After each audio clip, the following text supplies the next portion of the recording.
For today's video ay magluluto po tayo ng bisugo sarsyado. Simpleng ulam lang po ito mga lods, pero napakasarap.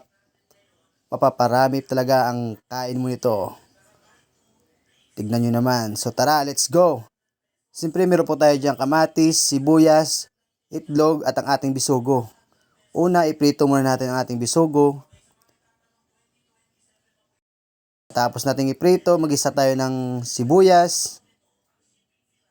Mikos-mikos lang natin. Tapos isunod na natin ang ating kamatis. Mikos-mikos lang natin ulit. Ganun yung kadali yung ating sarsyadong bisugo mga lods. Yan, haluin lang natin haluin. Hanggang sa lumabas ang kanyang aroma. Ayan na po ang ating bisugo. Nilagyan ko na ng tubig. Tapos sinango ko po ang sibuyas at kamatis. Sa taas po natin ilagay. Yan.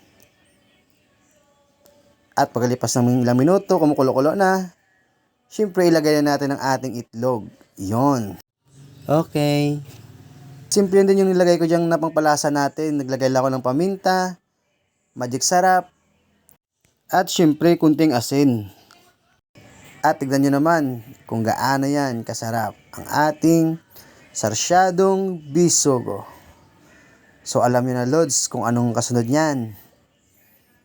Kainan na! Salamat sa panonood.